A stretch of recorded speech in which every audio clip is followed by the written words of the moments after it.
¿Quieres enviar algo desde los Estados Unidos a Venezuela? Tuplata.com.be es la mejor opción. En tuplata.com.be además te asisten con tus compras y si lo necesitas, incluso las hacen por ti. No busques más couriers de dudosa procedencia, envía rápido y seguro, en avión o en barco, nos ajustamos a tu presupuesto. Tuplata.com.be, la tarifa más baja y en el mejor tiempo.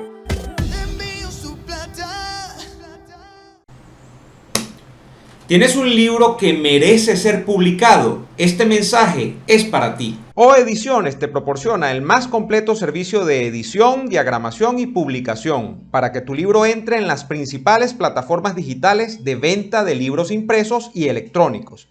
El equipo de O Ediciones te permite hacer realidad el sueño de publicar ese libro en el que tanto has trabajado. Cuentan con un excelente programa de producción editorial en el que lo más importante es que todas las ganancias que genere la venta de tu libro son tuyas, de nadie más. Dile adiós a las trabas para publicar que ponen las viejas editoriales y entra de lleno en el futuro de la producción literaria. O Ediciones, publica, hazte notar y convierte tu sueño en realidad. Señoras, señores, bienvenidos a un nuevo fin de Político. Ya está Daniel atareado, casi que no nos damos cuenta y aquí desarrollamos todo un diálogo donde yo hablaba pues todas las bondades, propiedades curativas que tiene ese libro de Fiesta con Piñata, el libro de Daniel Lara Farías. Este muchacho, grábense ese nombre, este muchacho va a ser la revelación de la bibliografía política de este país, por lo menos lo último que se ha escrito en los últimos 10 años. Ese es un libro fundamental, usted lo tiene que tener. Si usted no lo tiene, vaya a Amazon y busque ese libro, Fiesta con Piñata, que está llevando a nuestro querido Daniel a girar Europa. Vienen muchas giras en estos días, vienen muchas presentaciones en distintas partes del Para el momento que está saliendo para el momento que está saliendo este programa, ya estuvimos en Barcelona, en la presentación del libro en Barcelona, la primera que hacemos en España.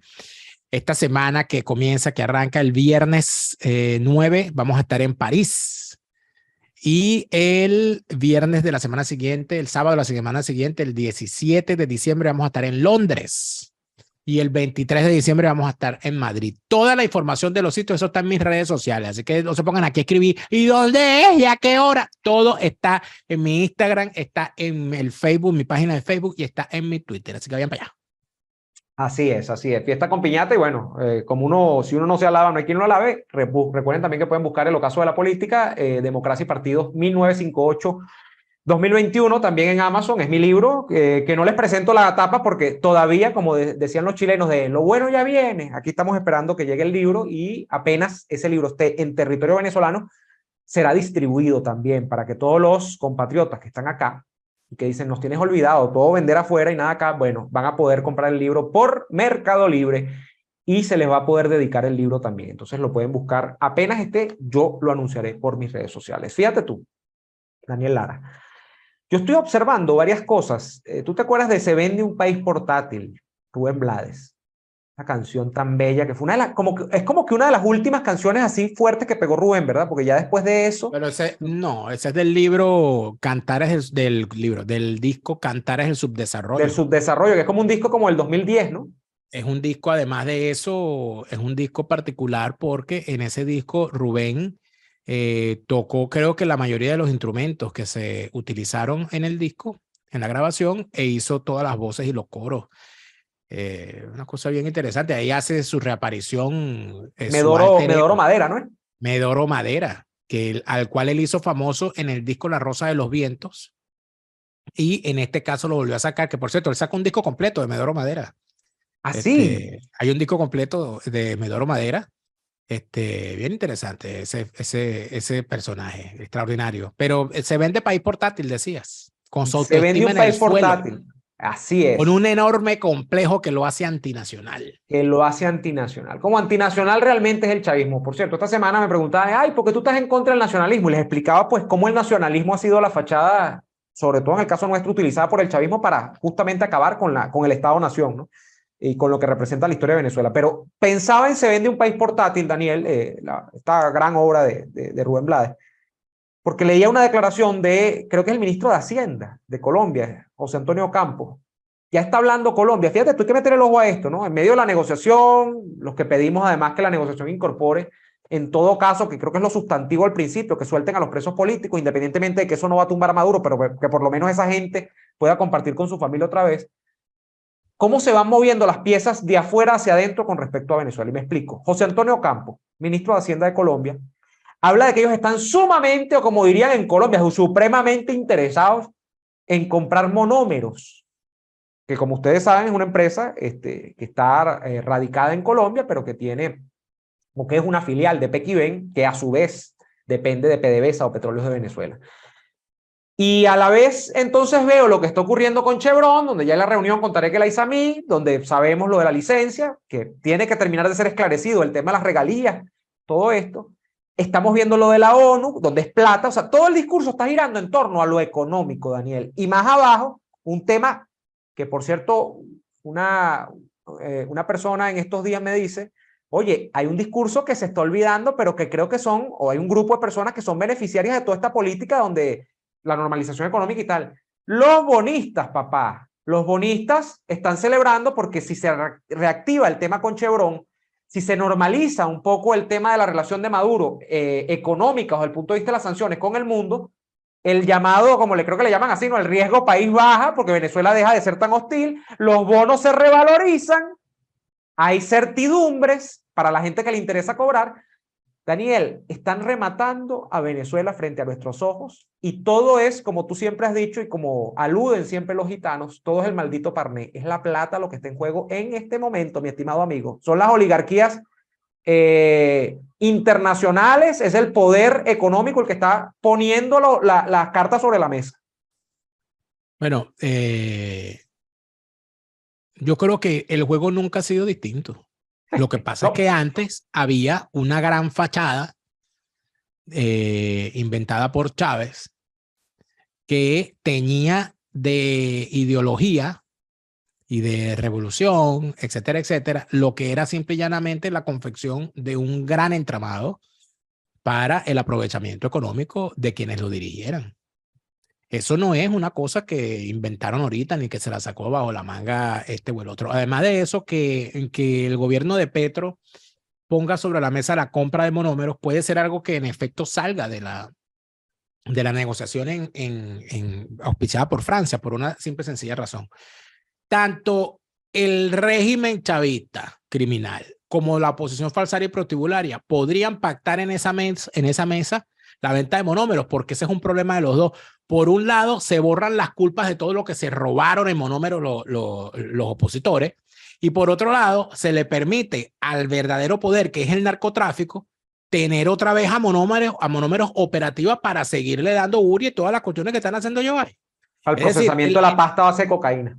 El juego está trancado con monómeros y ellos necesitan destrancarlo, y por tal razón, bueno, plantear eso como un negocio. Mira, vamos a resolver esta situación. ¿Cuánto para ti? ¿Cuánto para mí? No, olvídate de esto, olvídate de lo otro. O sea, cierra todas las negociaciones. Yo creo que de eso es lo que hablaba Petro cuando hablaba de una amnistía, que hacía falta una amnistía general. Entonces, bueno, van a amnistiar. ¿Qué van a amnistiar? Van a amnistiar esa sinvergüenzura, esos latrocinios, que de alguna manera podría significar la ventaja, lo que necesitan ellos para Guaidó. O sea, ahorita el régimen chavista y la oposición falsaria y prostibularia, que es un constructo de ellos, a través del dinero de la boliburguesía y todo eso, tiene un problema, podría tener un problema futuro, inclusive de imagen, donde inclusive juega los Estados Unidos. Un problema de imagen y un problema de qué hacer. ¿Qué el caso Guaidó? ¿Qué hacemos con Guaidó? O sea, hay que buscar una salida elegante, no para Guaidó, porque Guaidó no es nadie dentro de este juego, sino para quienes estuvieron durante todo este tiempo montados vendiéndonos a Guaidó como la ñeme triana, empezando por los Estados Unidos y por los famosos 60 países aquellos. Y que comprometieron sus actuaciones en ello, o sea, que están ahí metidos en eso. Pero es que no es solamente los que lo apoyaron, sino el principal apoyo para la figura de Guaidó y su posicionamiento no fue los Estados Unidos, fue el chavismo. Porque el chavismo se encargó de posicionar a Guaidó como el enemigo con el que ellos estaban combatiendo. En todos los medios era Guaidó. O sea, ellos no hablaban el liderazgo opositor de situación, como antagonizaron con Capriles, como fue Rosales, esa jugada. Esa jugada del necesario líder que hace espejo al chavismo, o sea, que opone. Claro, eso ocurrió. Ahora todos tienen un problema. ¿Qué hacen con el tipo? Dentro del chavismo hay distintas formas de la cosa, porque el chavismo también tiene sus alas y sus bandas y sus tribus, ¿no? Entonces hay unos que han sido desde el principio, claro, no hay que matarlos. No lo sabe. No hay que meterlo preso. Hay gente que todavía no entiende la cuestión porque no está al tanto de toda la cosa. Ojo, nosotros no estamos diciendo eso. Eso lo dice hay sector del chavismo que dice que hay que matarlo. Los tipos dicen que hay que matar. Bueno, pero es que el chavismo de base, toda esta cosa y esos atentados y esas cosas que se hicieron, ¿qué fue? Está claro. Luego el tema de meterlo preso era una cosa que cargaba el chascarrillo que cargaba Iris Varela, que ella no entendía por qué razón ese tipo no estaba preso. Eso es una cosa que se ha dicho ella y otros más de esa ala. Y luego el cuento de cómo hacer para quitarse el tipo de encima elegantemente. Lo primero que han hecho es empezar a disolverlo, ¿no? Entonces, no, el 5 de enero, no, o sea, se lo pegan este 5 de enero, no, no, el que viene, no, el de arriba, pero ya la cosa se hace larga.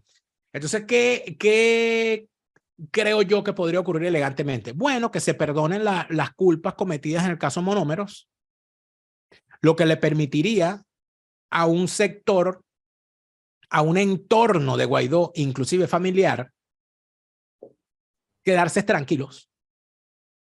Y en determinado momento Guaidó no lo veremos más, porque ya estará listo el mandado y podrá vivir el resto de su vida cómodamente. Pero quiero insistir en esto. Esto es una hipótesis. Claro, no es que va a pasar. De tanta que podríamos sacar, ¿no? Puede ser.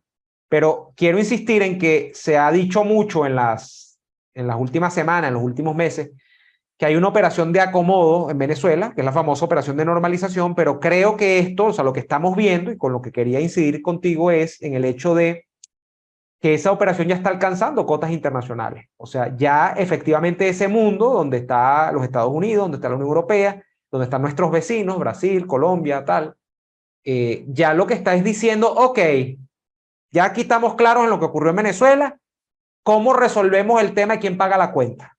¿Y cómo resolvemos el hecho que yo he venido aludiendo, Daniel, que es muy manifiesto desde que hay negociaciones por la paz en Colombia desde el año 16, que es el hecho de cómo tomamos nuestra ventaja siendo el país A, el país B y el país C de lo que es Venezuela? O sea, Venezuela es el gran ciervo de sacrificio de todos los países de la región. O sea, Venezuela es un peón dentro del ajedrez de la región. El que tú tiras para que se lo coma el tigre y después más atrás, entonces tú resguardas así los intereses del alfil, del caballo, de la reina y del rey. Y en eso es que está, bueno, el alfil, el caballo, podrían ser Colombia, Brasil, la reina podría ser quizá la Unión Europea, el rey es Estados Unidos. O sea, así estamos, sacrificando países, que en este caso a nosotros es al que nos toca llevar la peor parte, porque somos, repito, el peón sacrificado, para que cada quien esté mejor que nosotros, que en este caso es Colombia, bueno, que ahora, bueno, Petro hará su revolución en Colombia y todo lo demás, y Estados Unidos entonces verá cómo resuelve su tema energético con estas supuestas inversiones que vienen y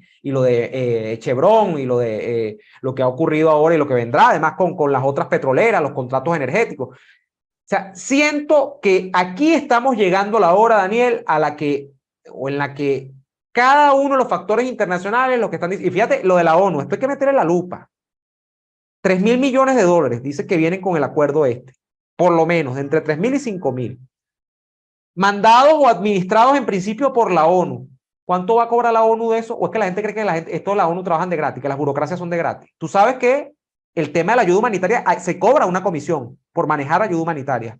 Creo que hay una discusión en este momento, Daniel, sobre si el cobro como es una situación muy compleja y Venezuela tiene una emergencia humanitaria compleja, que es verdad y todo lo que sabemos, la comisión sería hasta el 8%, porque en condiciones normales dicen que esas comisiones, Daniel, pasan hasta el 15%, el 16%. O sea, estamos hablando de que hasta de eso... Comisión? ¿Quién cobra esa comisión? La ONU, a título de organización que coordina. Y no, ya va, papadito, porque eso no termina ahí. Es que a mí me han echado los cuentos de lo que viene después. Que es que en cada país, y de esto tú debes haber escuchado hablar, hay las famosas implementadoras. Las implementadoras, claro. Sí. Las implementadoras viven de mediar entre la ayuda que viene de esos organismos inmaculados como la ONU.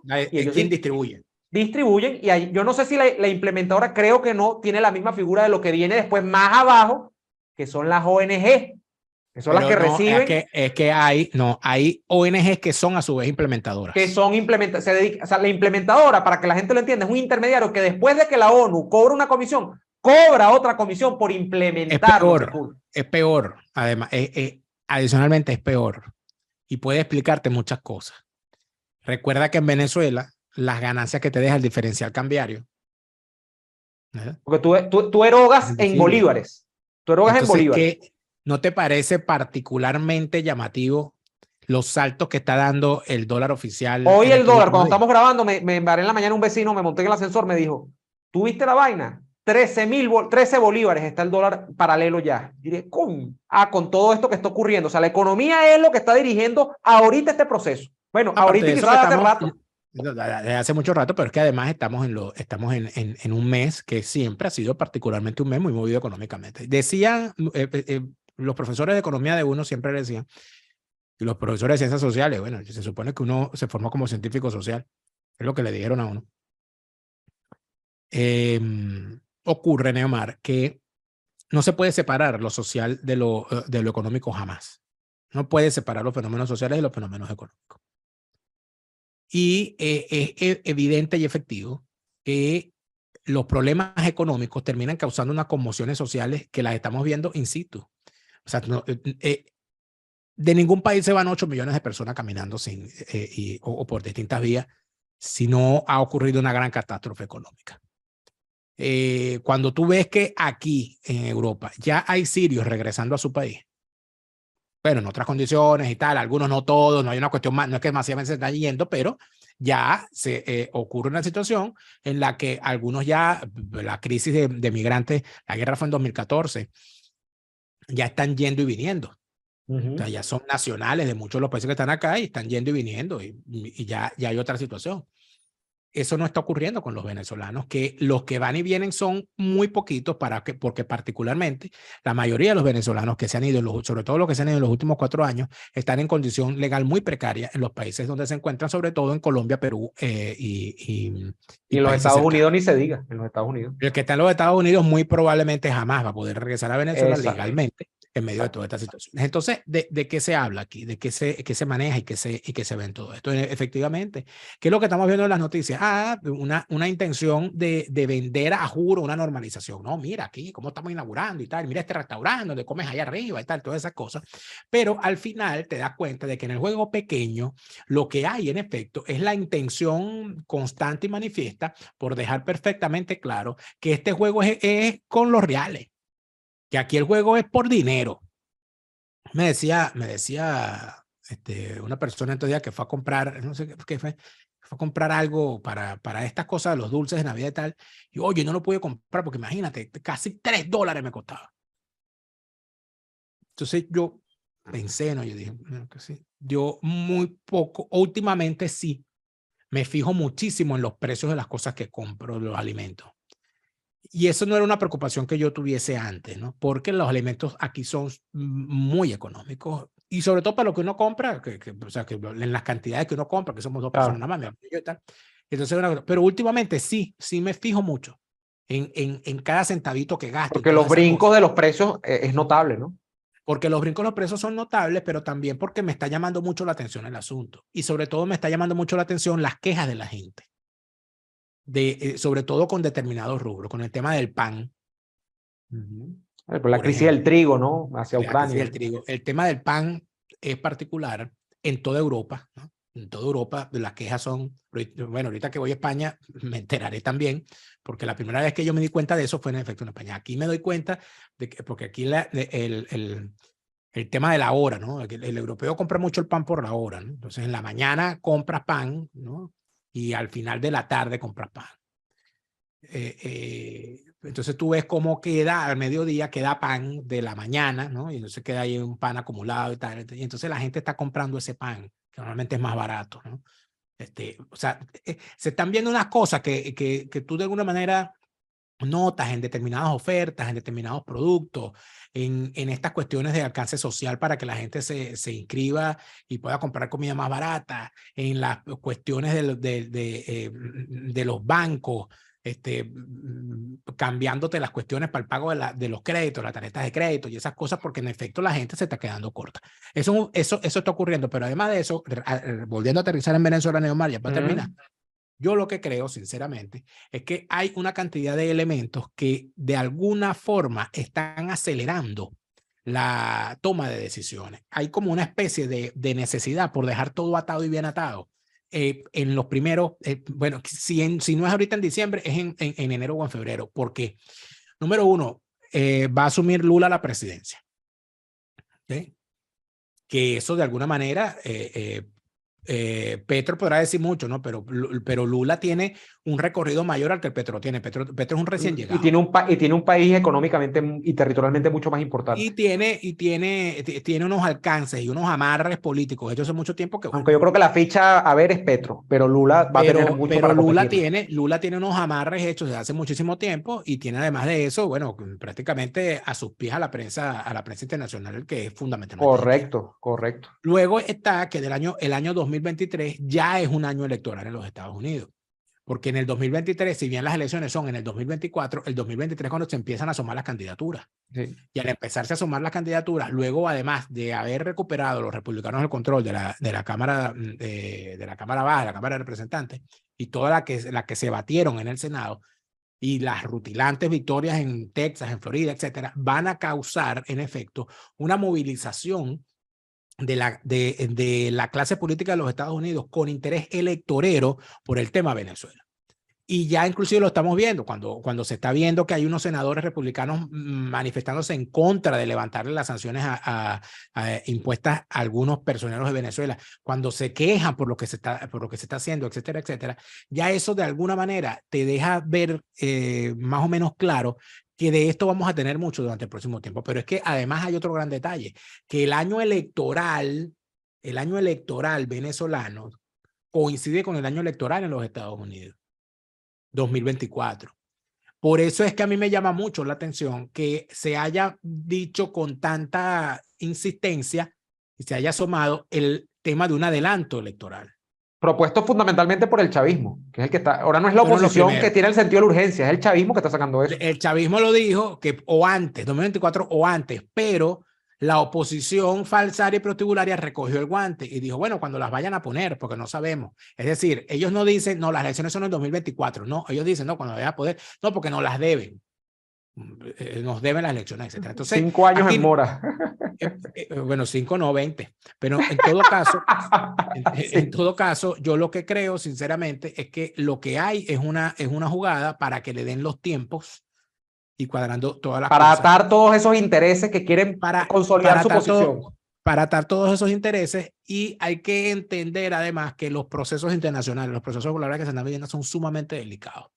Que hay unas situaciones que no sabemos el alcance de lo que está ocurriendo en China y que no sabemos el alcance de lo que está ocurriendo en Irán, donde hay una alerta, donde la gran mayoría de los centros de estudios del Medio Oriente y de sus zonas cercanas están lanzando las alertas diciendo, mira, cuidado con lo que está ocurriendo en Irán porque esto es un polvorín, que no es un tema de protestas de mujeres. Ya la cosa se convirtió en algo más, donde las minorías como los kurdos, etcétera, etcétera, están creando unas presiones que pueden hacer esto inaguantable para el futuro cercano. Y además contando con lo que está ocurriendo en Ucrania, que ya es un tema donde ya llegado y presente aquí el general invierno, te estoy hablando en este momento con 0 grados y con amenaza de tormenta de nieve, ya la llegada del general invierno a estos lares te desata los miedos que la paranoia bélica en todos estos europeos que han vivido guerra y que saben de guerra porque es su especialidad, ya empiezan a decir, oye, cuando el invierno esté más duro, Putin nos va a joder. Entonces nosotros evidentemente estamos en una situación donde no sabemos a dónde vamos. De lo que sí estamos seguros, es que lo de Venezuela va a caminar por unos derroteros que no dependen de lo que se decida en Venezuela, que depende de toda una serie de decisiones que están tomando los poderes fácticos en función de lo que les interesa y no por Venezuela, sino por el contexto. Así que ya veremos. Sobre todo esto último de Rusia, ¿no? Que ha cambiado, independientemente a usted le guste Putin o no le guste, lo que ha pasado con la invasión a Ucrania es que se han producido pues unos desajustes económicos a nivel mundial, desde el punto de vista pues de los artículos de primera necesidad, desde el punto de vista de lo energético. O sea, allí hay un impacto que está cambiando el coste de las cosas día a día en Europa, en los Estados Unidos, y por eso, pues además hay que decirlo también, más allá de la torpeza o la negligencia de Joe Biden, en Estados Unidos hay todo un tema con la inflación que está directamente vinculado también con el tema de Rusia. Entonces, ese hecho llegó para cambiar la dimensión del poder y la vida, incluso diaria, de cada una de las personas en el mundo. General invierno, decían los nazis, que fue lo que lo terminó derrotando, ¿no? Y por eso fue que terminaron perdiendo la guerra, y por eso cayeron en Normandía, porque si no llega el general invierno, no se les pone la cosa tan difícil, tan chiquita. No, el general invierno el general invierno fue quien lo derrotó en Rusia. Ah, en Rusia, precisamente, exactamente, no fue en Normandía, estoy desvariando. Pero fíjate, para cerrar, lo que creo que es importante acá es que hay un juego económico moviéndose, que creo que el elemento económico es el elemento rector en este momento para la toma de decisiones dentro de cualquier tipo de cosas que estamos viendo en México y tal. Hay un poco de gente que está buscando acomodarse y lamentablemente despedimos con lo que arrancamos, que yo siento, Daniel, que se está rematando el país por pedacitos. Y el chavismo, que pretendidamente era el movimiento más nacionalista que había surgido en Venezuela. Lo que queda del país. Que queda además, ¿no? Pero bueno, pero aquí yo estoy casi que como Pérez Alfonso. Ya yo estoy que abjuro del tema del petróleo y digo, aquí siempre va a haber algo, porque ese es el excremento del diablo, ahí siempre queda algo. O sea, el petróleo siempre genera rentas. Entonces, siento que el chavismo además, y esto lo sabemos pues de antemano, pero esta es la ratificación, que es el movimiento que se vende como más nacionalista en los últimos 50 años de Venezuela, es el movimiento más antinacional que hemos cuajado nosotros en estos lados del mundo. Entonces, porque está rematando nuestro país ya es simplemente un teatro de operaciones de Rusia, de Irán, ahora los Estados Unidos, o que siempre lo ha sido también, pero ahora más abiertamente, y de los países de la Unión Europea también, que cada quien empieza a ver sus inversiones y de las corporaciones internacionales. Ahí está todo el mundo viendo de cómo se encarama. Nosotros llegamos hasta acá, pero les recordamos que pueden seguirnos en Patreon también, patreon.com/neoadolfo, patreon.com/delaraf. Con tu apoyo nos ayudas a seguir. Y recordarles que además es que es muy importante el tema de sus suscripciones a nuestros canales, que la segunda parte de esta conversación está en el Fuera de Orden de esta semana, en la Yapa, en Fuera de Orden, el canal de Ariel Lara Farías, que lo consiguen allá justamente en el canal de Ariel. Vamos a despedirnos por hoy y nos vemos la semana próxima.